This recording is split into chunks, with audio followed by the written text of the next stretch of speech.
Hello friends, welcome to GS now. दोस्तों, आप लोग जैसे जानते हैं यूपी पीसीएस प्री जो है पोस्टपोन हो चुका है, नोटिफिकेशन आ चुका है। तो हम लोग ज़रा स्ट्रेटजी के बारे में बात करेंगे। आगे आने वाले जो टाइम है उसमें हम लोग क्या क्या कर सकेंगे उसके बारे में हम लोग डिस्कशन करेंगे। और जैसा कि नोटिफिकेशन से क्लियर है कि जुलाई में पेपर होने की संभावना है। तो जुलाई के हिसाब से हम लोग देखेंगे कि क्या क्या चीज़ें हो सकती हैं। पहले तो हम लोग देख लेंगे कि स्ट्रेटजी इस समय क्या होनी चाहिए, वो देख लेंगे। जो टाइम बच रहा है उसमें टाइम मैनेजमेंट को देख लेंगे। इसके अलावा प्री के साथ मेंस को कैसे लेके चलेंगे हम लोग, इस चीज़ को भी देखेंगे। ठीक है, इसमें हम दो पार्ट में इसको रखेंगे। ओल्ड स्टूडेंट मतलब वीडियो दो पार्ट में नहीं, और इस टॉपिक को दो पार्ट में अभी हम करेंगे, इसी वीडियो में हम लोग करेंगे। तो ओल्ड स्टूडेंट जो हैं पहले से दे रहे हैं उनके लिए, और जो न्यू एस्पिरेंट्स हैं उनके लिए भी हम लोग इसमें स्ट्रेटजी को डिस्कस करेंगे। तो चलिए सीधे वीडियो को शुरू करते हैं। तो सबसे पहले हम लोग टाइम को देख लेते हैं। तो जैसे हम लोग जानते हैं कि मार्च इस समय चल रहा है, मार्च में लगभग 20 दिन के हिसाब आसपास बाकी है। और इसके अलावा 30-31 दिन यहाँ पे आपके मई, अप्रैल और जून में बाकी हैं। यानी मोटा मोटी हम लोग देखते हैं तो करीब 110 दिन का डे हम लोग के पास बचा हुआ है मेंस प्री के लिए। और जो एग्ज़ाम होना है वो जुलाई में होना है, जिसमें कि जो संभावित हम लोग मान के चलेंगे फर्स्ट वीक को ही मान के चलेंगे, क्योंकि जुलाई है उसमें हम लोग ज़्यादा टाइम इसको एक्सटेंड नहीं करेंगे। जो फर्स्ट वीक है उसी को हम लोग ये मान के डेट को चलेंगे, उसी हिसाब से हम लोग स्ट्रेटजी को डिस्कस करेंगे। तो हम लोग मान लेते हैं 7 जुलाई को एग्ज़ाम होना है, इसी के हिसाब से ये होगा। हो सकता है आगे और हो, जुलाई के लास्ट में हो या कुछ आगे भी बढ़े, जो भी हो। लेकिन हम लोग इसी डेट को फॉलो करेंगे, जिससे कि एक लिमिटेड टाइम में हम लोग अपनी पूरी स्ट्रेटजी को डिस्कस कर सकेंगे। ठीक है, तो हम लोग 110 दिन के आसपास हमें टाइम मिल रहा है, और 110 दिन वाले में हम लोग देखेंगे कि सबसे पहले दो पार्ट कर लेंगे। 110 दिन को दो पार्ट करेंगे। एक 80 दिन का हमारा डे होगा, पार्ट होगा, और एक दूसरा जो पार्ट होगा 30 डे का होगा। ये दो पार्ट क्यों किया जा रहा है, इसका कारण जान लीजिए। इसको जो लास्ट का 30 डे है, इसको आप बढ़ा के 45 भी कर सकते हैं। जैसे किसी का थोड़ा ज़्यादा सिलेबस कवर ना हो पाया हो या वीक पॉइंट हो, उसको हम लोग 45 दिन भी कर सकते हैं इसको बढ़ा के। और नहीं तो ये 80 दिन को हम लोग मान के चलेंगे, जो फर्स्ट पार्ट होगा। इसमें देखिए दो पार्ट टाइप के स्टूडेंट आएंगे। जो जो फर्स्ट टाइम देने जा रहे होंगे, एस्पिरेंट ऐसे होंगे जो पहली बार देने जा रहे होंगे, या फिर ऐसे होंगे जो इनको प्री अभी तक क्लियर ना कर पाए हों, ऐसे भी स्टूडेंट होंगे। ठीक है, तैयारी कर रहे हैं, पढ़ाई कर रहे हैं, लेकिन अभी प्री क्लियर करने में सक्षम नहीं हो पाए हैं, तो वैसे भी स्टूडेंट भी इस वाले सेक्शन में आ जाएंगे। और दूसरे स्टूडेंट ऐसे होंगे जो एक बार क्लियर कर चुके हैं, मेंस दे चुके हैं, मेंस देने का अनुभव हुई है उनको, वैसे टाइप के स्टूडेंट होंगे। तो इस पर हम लोग ध्यान देंगे। जो प्री अभी क्लियर नहीं कर पाए हैं या फिर पहली बार देने जा रहे हैं, उस लोगों को किस चीज़ों पर ज़्यादा फोकस करना चाहिए। इसमें मेरा मानना है कि सबसे पहले आपका बेसिक कॉन्सेप्ट पे क्लियर करना चाहिए। अगर पहले से आप दे रहे हैं नहीं क्लियर हो रहा है, इसका मतलब कि आपकी स्ट्रेटजी में कुछ प्रॉब्लम है, कुछ समस्या है। समस्या इस तौर पे भी हो सकती है कि आप बेसिक कॉन्सेप्ट को अभी आप समझ नहीं पा रहे हो। तो मेरा मानना है कि आपको सबसे पहले NCERT, अगर आपने नहीं पढ़ी है, अगर पढ़ी भी है तो उसको ठीक से फिर से दोबारा से पढ़िए, क्योंकि NCERT आपके लिए मस्ट है। और ख़ास तौर से कुछ सब्जेक्ट हैं, जैसे कि हिस्ट्री हो गया, ज्योग्राफी तो पूरा कंप्लीट, आपका एनवायरनमेंट हो गया, ठीक है, पॉलिटी हो गई। इसके अलावा भी और सारी टॉपिक में मैं प्री के लिए हिसाब से बहुत भी मस्ट है, जो आप इन 2-4 महीनों में कंप्लीट कर सकते हैं। इनको तो ज़रूर आप कंप्लीट कर लीजिए इसको। मैंने इससे पहले RO का एक एनालिसिस का वीडियो भी बनाया हुआ है, आप जाके चैनल पे देख सकते हैं। उसमें कम्प्लीटली मैंने दिखाया है कैसे एग्ज़ाम में जैसे हुआ था कि पेपर बहुत टफ आया हुआ है ये। तो वाकई टफ पेपर था, क्या था, इसके बारे में मैंने डिटेल बात की थी। टफ था या लग रहा था टफ है, इसके बारे में मैंने डिटेल में बात की है। और मैंने क्वेश्चन को आपके सामने और उसका कहाँ से क्वेश्चन पूछा मैंने दिखाया भी आपको। पूरा NCERT बेस्ड क्वेश्चन आंसर था। मैंने बहुत सारे क्वेश्चन को उसमें सारा तो कवर नहीं किया था क्योंकि बहुत लंबा वीडियो हो जाता, ऑलरेडी वो 30-35 मिनट या 40 मिनट का वीडियो है। तो उसको मैंने शॉर्टकट में बताने की कोशिश की कि कैसे क्वेश्चन बन रहे हैं, क्या तरीका चेंज हो रहा है क्वेश्चन पूछने का। जब आरओ बिल्कुल ही फैक्ट बेस्ड पेपर बनता रहा है, लेकिन अब अचानक से कॉन्सेप्चुअल बना है, तो यूपी पीसीएस में बहुत ज़्यादा संभावना बन जाती है कि आपका ये पेपर और ज़्यादा कॉन्सेप्चुअल बेस्ड हो जाएगा, ठीक है। या कॉन्सेप्चुअल बेस्ड क्वेश्चन में जो कथन कारण वाले क्वेश्चन हैं या फिर मल्टी ऑप्शनल सही वाले क्वेश्चन, उसके तरीके चेंज होने वाले हैं, आपको कॉन्सेप्ट ज़्यादा पूछने को आ सकते हैं। तो इस हिसाब से मैंने उसमें एनालिसिस आपको करके बताया था। तो उसके लिए सबसे आपका ज़रूरी क्या है, तो कि आपको एनसीईआरटी आपको पढ़ना मस्ट है, और अच्छे से पढ़ना, उसको रिवाइज करना उतना ही ज़रूरी है। बहुत सारे आप क्वेश्चन देखें, उसके साइड नोट्स जो होते हैं, बच्चों की किताब लिखी हुई है, आप उसको पढ़ के देखिए, बहुत सारे क्वेश्चन है उस साइड नोट से सीधे क्वेश्चन आते हैं, जो आओ करके देखें या क्या आप जानते हैं, ऐसे टाइप करके लिखा रहता है साइड में, उससे बहुत सारे प्रश्न आपको मिल जाएंगे। तो इन सब चीज़ों को थोड़ा सा ध्यान से पढ़िए, ये ज़रूरी है आपके लिए। दूसरी बात यह है कि एनसीईआरटी आप पढ़ेंगे, मैं यहाँ पे साफ साफ फिर से लिख रहा हूँ, एनसीईआरटी पे आपको फोकस करनी है। जो आपके बिगिनर हैं या पहले नए स्टूडेंट्स हैं और नहीं पढ़े हुए हैं वो, और जो या फिर पहले दिए हुए हैं प्री नहीं क्लियर हो पा रहा है, उसके लिए मैं क्लियर करके बता रहा हूँ कि आपको एनसीईआरटी फोकस करनी है। दूसरी बात ये कि पीवाईक्यू, लोगों को आरओ देने के बाद लगा कि पीवाईक्यू का तो अब कोई मतलब ही नहीं रहा, डायरेक्ट क्वेश्चन पूछ ही नहीं रहा है। अरे भाई, ये डायरेक्ट क्वेश्चन क्यों पूछेगा कभी भी? पीवाईक्यू आपने उठा के देखिएगा, जो क्वेश्चन आरओ में आए हैं, बहुत सारे क्वेश्चन पीवाईक्यू आए हुए हैं, उसका बस आंसर क्वेश्चन पूछने का तरीका बदल दिया है। जो डायरेक्ट स्टेटमेंट पूछता था कि ये एक लाइन में ये क्या होता है, उसका आंसर हो गया ये होता है, अब बदल दिया था, उसका कॉन्सेप्ट पूछ रहा था। जैसे कि उदाहरण के तौर पे एक क्वेश्चन था दलहनी वाला, शायद मुझे ध्यान आ रहा है, दलहनी का कुछ संबंध में कुछ पूछा हुआ था, दलहनी फसलों के बारे में पूछा हुआ था। वो पूरा बिल्कुल कॉन्सेप्ट, वो बहुत बार पीवाईक्यू में पूछा हुआ है, बहुत बार पूछा हुआ है। बस जो हम लोग डिस्क्रिप्शन में पढ़ते हैं कि क्या कारण होता है, उर्वरकता बढ़ाता है, क्या होता है फसलों से कारण जो होते हैं लगाए जाते हैं, उससे वो डिटेल को, एक्सप्लेनेशन को उसने क्वेश्चन में कन्वर्ट कर दिया था, और जो क्वेश्चन होता था उसको आंसर में कन्वर्ट कर दिया था। मतलब कथन कारण नहीं, स्टेटमेंट वाइज करके उसको पूछ दिया था, बिल्कुल पीवाईक्यू था। तो कहने का मतलब ये है कि पीवाईक्यू का महत्व कभी कम नहीं हो सकता है, हमेशा ऊंचा ही रहेगा महत्व इसका, और पीवाईक्यू कभी भी छोड़ना नहीं है। पीवाईक्यू आपका प्री का हो या मेंस का, पीवाईक्यू में कई बार हम जब भी वीडियो मैं बनाता हूँ, मैं आप लोगों को बोलता हूँ पीवाईक्यू और रिवीजन, यही आपके सबसे खतरनाक हथियार हैं युद्ध जीतने के लिए। इससे आप बच नहीं सकते, इसको छोड़ नहीं सकते, छोड़ देंगे तो आपका बहुत मुश्किल है कि रास्ता पार हो जाए, ठीक है। तो प्री के लिए प्रीवियस ईयर क्वेश्चन हो, मेंस के लिए भी प्रीवियस ईयर क्वेश्चन आपको सॉल्व जरूर करना है। एक्सप्लेनेशन ठीक से पढ़ना है, ये इस तरीके से पढ़ना है कि वो आपको अगली बार प्रश्न आए तो वो छूट ना जाए। मैं पीवाईक्यू, जैसे घटना चक्र है, घटना चक्र का आता है, पूर्वावलोकन आता है, उसी को मैं उदाहरण तौर पर बताता हूँ। आपको पढ़ना किस तरह से है,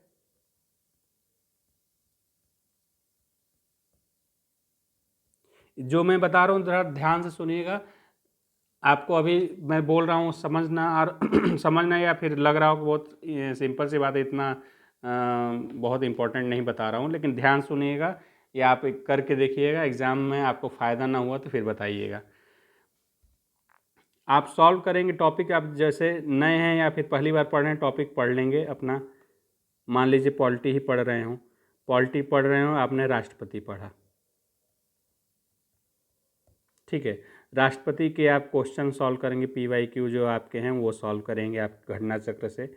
आपको वन टाइम में जो आप टिक कर ले रहे हैं, सही कर ले रहे हैं, उसको एक्सप्लेनेशन पढ़ने की ज़रूरत नहीं है, आप आगे बढ़ेंगे, ठीक है।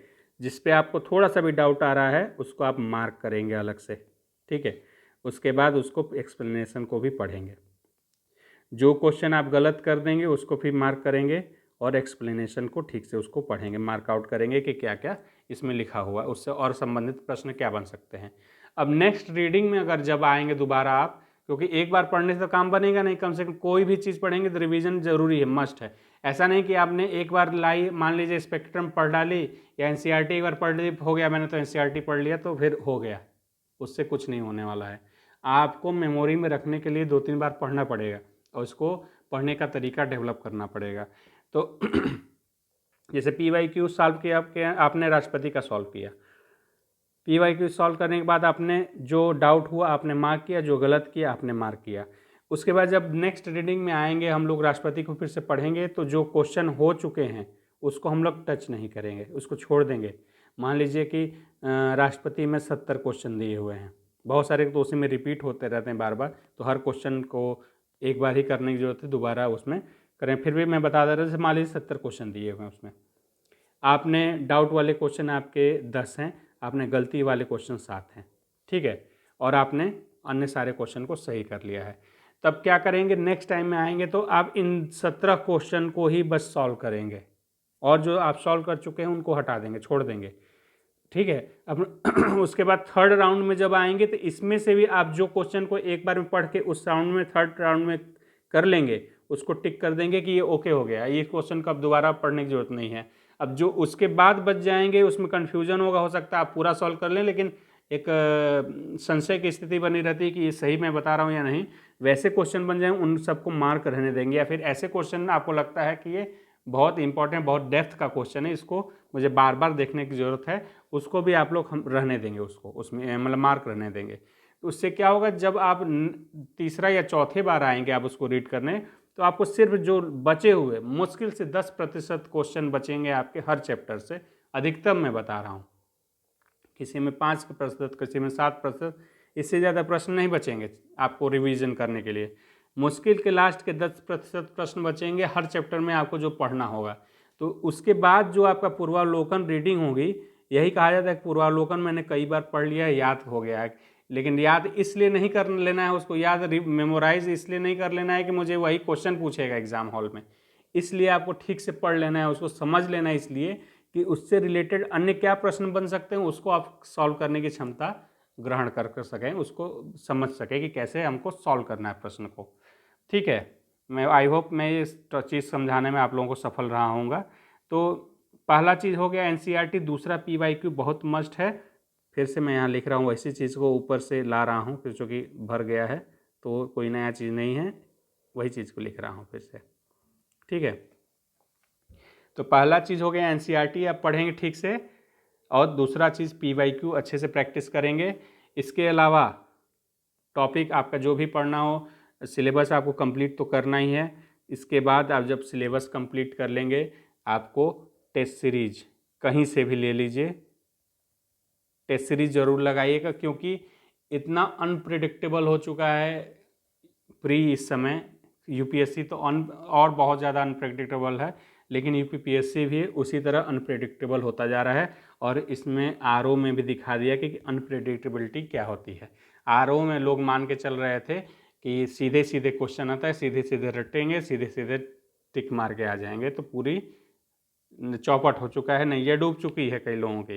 वो तो मान लीजिए पेपर आउट हो गया, लेकिन पेपर के तरीके से आप देखेंगे तो पेपर बहुत अच्छा बना हुआ था, पेपर एक अच्छे स्टैंडर्ड का पेपर था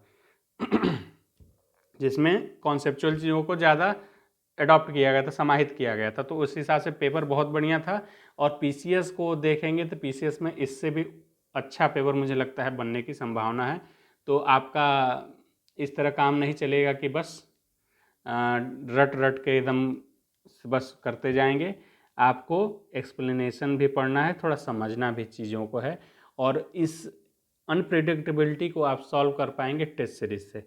कोई भी टेस्ट सीरीज ले लीजिए, कोई भी टेस्ट सीरीज, उसको सॉल्व करिए, उसमें जो आपको टॉपिक लगता है कि कुछ आपने सॉल्व किया क्वेश्चन आपको लगता है, उसको एक A4 शीट का बंडल बना लीजिए आप कुछ, या फिर कोई नोटबुक ले लीजिए, बस एग्ज़ाम के लिए लीजिएगा अलग से, ये जैसे नोटबुक एक ले लीजिए 200-300 पेज का, आप रैंडम कुछ भी उस पर नोट करते जाइए, ये बहुत ही बढ़िया चीज़ आपको बताऊँ, आपको बहुत काम आएगा।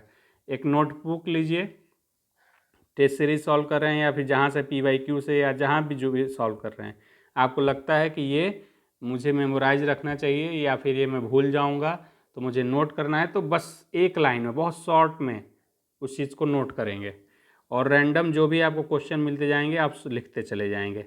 बहुत ज़्यादा सब्जेक्ट वाइज उसको छांटने की कोशिश करेंगे तो बड़ी मुश्किल हो जाएगी, क्योंकि फिर उसको ऑर्गेनाइज करने में बहुत टाइम चला जाएगा। इसलिए या तो A4 शीट ले लीजिए या फिर आप नोटबुक ले रहे हैं 200-300 पेज का ले लीजिए और हर पेज पे अपना नोट करते जाइए। रैंडम आपको फैक्ट जो इंपॉर्टेंट लग रहा है वो लिखते रहिए, उसको तैयार करते रहिए। एग्ज़ाम से 30 से 45 दिन से पहले तक आपके पास बेहतरीन ये एक बहुत ही शॉर्ट क्रिस्प नोट्स होगा, जिसमें आपकी कमजोरी होगी वो आपके पास होगी कि ये मेरी कमजोरी है और ये मेरे पास है, इसी को मैं बार बार रिवाइज करूँगा। ये आपको बहुत हेल्प करने वाला है। विश्वास मानिए, करके देखिए, आप फिर उसके बाद बताइएगा कि हुआ है कि नहीं। आप पहले भी स्ट्रेटजी आपकी रही है, अगर नहीं सफल रहे हों तो इसको भी करके देख लीजिए, आपको बहुत काम करने वाला है ये। ठीक है, आप जहाँ से पढ़ें आपको लगे कि कुछ प्रॉब्लम है यहाँ पे इस टॉपिक में या इस बिंदु को मुझे नोट का जॉब डाउन करना है, तो तुरंत उसको नोट करेंगे आप। ठीक है, एग्ज़ाम से पहले उसको 7-8 बार कम से कम, ये तो मैं एग्ज़ाम से पहले तो 20 बार इसको पढ़ डालता था। ठीक है, तो इसको 7-8 बार कम से कम पढ़ डालिए, आपको बहुत काम आने वाला है।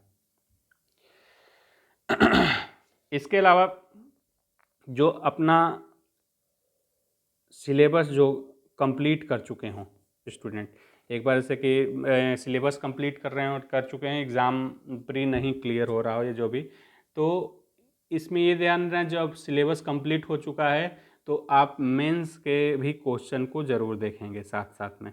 ये तब तक देखेंगे एग्ज़ाम के 45 दिन पहले तक आप देख सकते हैं, या फिर टारगेट रख सकते हैं कि आप कम से कम 80 क्वेश्चन आप सॉल्व करेंगे। ये बचे हुए जून तक के टाइम, जून से पहले मई तक के टाइम तक आप कम से कम 80 क्वेश्चन के आसपास डेली एक क्वेश्चन भी करेंगे तो भी आपका हो जाएगा। 80 क्वेश्चन के आसपास आप इसको सॉल्व करेंगे। कहाँ से सॉल्व करेंगे? सबसे इजी है, PYQ मेंस का उठाइए, आपको टॉपिक जो पढ़ रहे हो पढ़िए, घटना चक्र से देखेंगे ही अपना सॉल्व करेंगे, अपना सॉल्व करिए। ठीक है, पूर्वावलोकन से करिए। उसके बाद उस टॉपिक को फिर से राष्ट्रपति पढ़ा आपने, राष्ट्रपति को घटना चक्र से देखा, उसके बाद उस टॉपिक से संबंधित PYQ उठाएंगे आप मेंस का, उसको देखेंगे क्वेश्चन क्या नहीं समझ आ रहा, ठीक है कोई बात नहीं, कुछ ना समझ आए लेकिन क्वेश्चन ज़रूर देखना। क्वेश्चन देखना इसलिए है क्योंकि आपको मेंस भी तो देना है, प्री थोड़े के बस खेलना है कि प्री दिए फिर अगला प्री दिए, मेंस भी तो देना है। तो इस हिसाब से आप क्वेश्चन को ज़रूर देखते चलेंगे, जिससे कि आपको आइडिया होता जाएगा कि क्या करना, क्या क्वेश्चन पूछता है। जब आप पढ़ रहे होंगे तो उसमें आइडिया लगेगा कि क्या क्वेश्चन पूछा जाता है। तो और साथ में ये आपको हेल्प करेगा कि मेंस का आंसर राइटिंग जब आप करने लगेंगे, डेली एक क्वेश्चन कर रहे होंगे, तो आपका प्री के बाद का टाइम बहुत ही इजी हो जाने वाला है कि आपने कुछ तो सॉल्व किया हुआ है, ऐसा तो नहीं ब्लैंक है पूरी तरह से, आपने कुछ सॉल्व किया हुआ है, तो वो आपको हेल्प करेगा आंसर राइटिंग में। वैसे भी मेंस के क्वेश्चन में इतना टाइम लिमिट होता है, इसलिए प्रैक्टिस बहुत ज़रूरी है, नहीं तो उससे आप पार नहीं पा पाएंगे। ठीक है, अब मैं दूसरी तरफ बता दूं, जो एक दो बार मेंस दे चुके हैं उनके मतलब कि प्री क्लियर हो चुका है, मेंस दे चुके हैं, उन सब के लिए क्या स्ट्रेटजी होनी चाहिए इस टाइम पे। तो सबसे पहले स्ट्रेटजी तो उनकी वो खुद की है, स्ट्रेटजी उनकी बनी होगी, आप उसी को फॉलो करिए, क्योंकि आपकी स्ट्रेटजी सबसे बेस्ट स्ट्रेटजी है, क्योंकि आपने खुद वो बनाई है। ठीक है, अगर आप मतलब मेंस लिख रहे हो, आप एक दो बार दे चुके हैं, यानी कि आप प्री को क्वालिफाई करने का तरीका समझ चुके हैं, तो आपको वही स्ट्रेटजी को फॉलो करना चाहिए। प्री के लिए आपको उसमें कुछ चेंज नहीं करनी चाहिए। दूसरा काम ये करना चाहिए आप लोगों को, आंसर राइटिंग पे focus, more and more focus होना चाहिए आपका। आंसर राइटिंग आपके लिए मस्ट अब हो जानी चाहिए, क्योंकि आपको बहुत ज़्यादा जद्दोजहद नहीं करनी है आपको प्री के लिए, आपको ज़्यादा मेहनत करनी है, अब आंसर राइटिंग को फोकस करना चाहिए। जिससे कि आपकी स्पीड एक बन जाए, अच्छी खासी स्पीड बन जाए। ठीक है, आप प्री के लिए लास्ट के 30 से 45 दिन अधिकतम आप रख सकते हैं कि इसमें आप प्री के लिए आप फोकस हो जाएंगे, पूरी तरह से कम्प्लीटली फ्री पे काम करने लगेंगे। नहीं तो आप पूरी तरह से, अभी पूरी तरह से नहीं, फिर भी आप टाइम अपना मैक्सिमम आप आंसर राइटिंग पे फिलहाल फोकस करेंगे। और साथ साथ में जैसे कि आप 8 घंटे की पढ़ाई कर रहे हो तो कम से कम मान के चलिए कि 3 घंटे आप प्री को देंगे और उसके अलावा 5 घंटे अपने मेंस को फोकस आप करते रहेंगे। ठीक है, और प्रैक्टिस सबसे मस्त है। प्रैक्टिस करना है आपको, कैसे करना है? तो PYQ पहले तो आपने सॉल्व किया ही होगा, अब तक आप मेंस दे रहे हो तो इसके अलावा कोई टेस्ट सीरीज या कुछ भी ज्वाइन कर सकते हैं जिसमें कि आप डेली आंसर राइटिंग कर सकें, जिससे कि आंसर राइटिंग करेंगे तभी आपका काम बनने वाला है। तो आपका मेरे हिसाब से बहुत ज़्यादा इसमें बताने के लिए नहीं है, जो पहले से क्लियर कर चुका हो उसको फोकस होना चाहिए कि आंसर राइटिंग मैक्सिमम हम कैसे कर सकते हैं, क्या क्या चीज़ें उसमें हम लोग ऐड ऑन कर सकते हैं अपने लिए। ठीक है, फिर आते हैं हम लोग ये बात को देखते हैं कि NCERT कितनी ज़रूरी है। NCERT इसलिए मैं बता रहा हूँ, एक मित्र थे, कमेंट में किसी ने पूछा हुआ था कि NCERT का जो RO का पेपर मैंने बनाया था इस एनालिसिस, उसमें कमेंट करके आया था कि NCERT से फैक्ट्स ज़्यादा रहते हैं क्या, या फिर क्या अन्य स्टैंडर्ड्स बुक हैं उसमें ज़्यादा फैक्ट्स होते हैं, किसको मतलब कि प्राइमरी रखा जाए? तो उसके लिए मैं आंसर करना चाहूँगा कि आप हमेशा NCERT को बेस बुक बना के रखिए। बेस बुक रहेगा आपका, कॉन्सेप्ट आपका हमेशा क्लियर रहेगा। आप जैसे NCERT लिखी बच्चों के लिए जाती है, लेकिन बहुत सारे बेसिक कॉन्सेप्ट बहुत इजी और बहुत प्रिसाइज लैंग्वेज में उसको लिखा हुआ है, आपको समझने में बहुत आसान होगा और उसका मतलब कि लैंग्वेज भी आपको बहुत बढ़िया आपको काम आएगा। मेंस के आंसर राइटिंग में बहुत ही काम आने वाला है आपका NCERT। आप लोगों को लगता है कि बस प्री के लिए, नहीं, वो मेंस में बहुत काम करता है, आपका आंसर राइटिंग के लिए बहुत ज़रूरी है। तो NCERT बहुत मस्ट है, इसको ज़रूर फॉलो करिए और इसको पूरा अपना उसमें बेसिक मतलब बेस बुक बना के इसको रखें। इसके अलावा जो स्टैंडर्ड बुक हैं, आप लोग कहेंगे तो मैं बुक लिस्ट भी आप लोगों को शेयर कर दूंगा, क्या क्या बुक लिस्ट होनी चाहिए, जो इन 2-4 3-4 महीने बचे हैं उसके लिए क्या क्या आप फॉलो कर सकते हैं। आपने ज़रूर कुछ अपने से पढ़ा होगा और फिर क्या ऐड ऑन कर सकते हैं उसके लिए मैं बता दूंगा। मेरा मानना है कि सबसे पहले तो आप NCERT, और मैं खुद भी ट्राई कर रहा हूँ कि मैं NCERT का एक फ्री बैच